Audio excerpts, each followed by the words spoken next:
Stories from Argentina. The South American country has witnessed unprecedented clashes. It all started with a peaceful demonstration in Buenos Aires. An unlikely mix of retirees and football fans united in protest, but soon things got out of hand. Protesters clashed with the police. They threw fireworks, stones and stun grenades.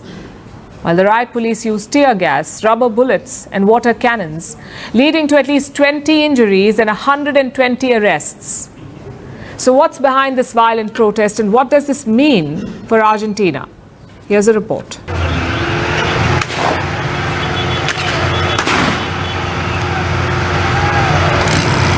Buenos Aires has witnessed an unlikely sight. Hundreds of retirees, flanked by football fans, took to the streets yesterday and clashed with the police in a protest that has rocked Argentina.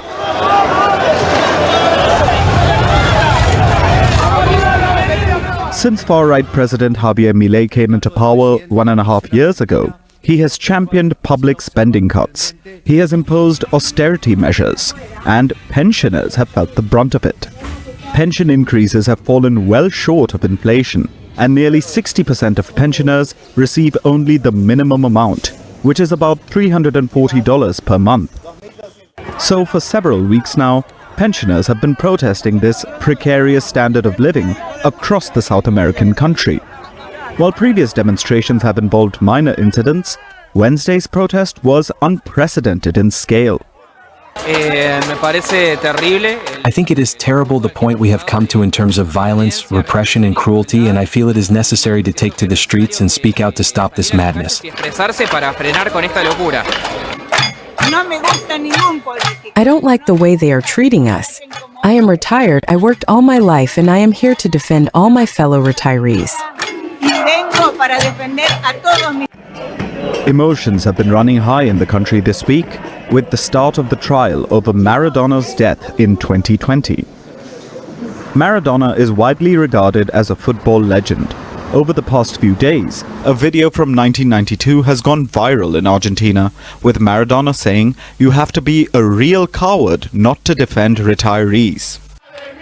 So yesterday, Argentina witnessed a rare show of unity from fans of football teams that are usually at odds. They came together to support pensioners, many of whom were wearing football jerseys in solidarity. The protesters were waving flags, chanting, "Milei, garbage, you are the dictatorship," while walking towards the Congress building to protest in front of the parliament. But things quickly got out of control when a large group of Boca Juniors football fans showed up. Police formed a cordon to block their advance. Clashes erupted. As matters escalated, protesters threw fireworks, stones, and stun grenades. They set patrol cars and garbage cans on fire. Meanwhile, columns of riot police used tear gas, rubber bullets, and water cannons to disperse the crowd.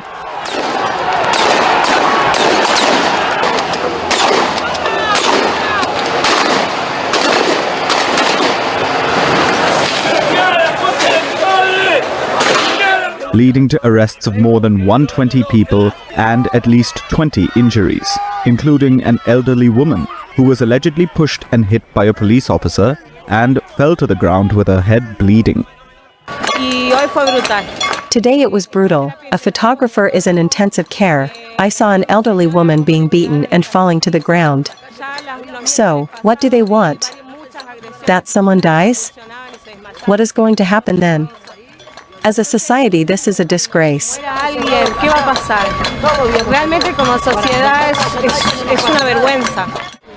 Since the clashes, several streets have been barricaded and violent crowds have been dispersed.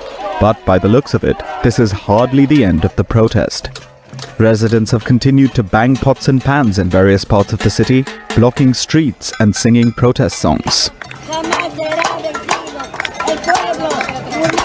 Because authorities may have been able to crush one of the most violent demonstrations yet against President Milei, but despite their water cannons, the anti-austerity flame is more alive than ever.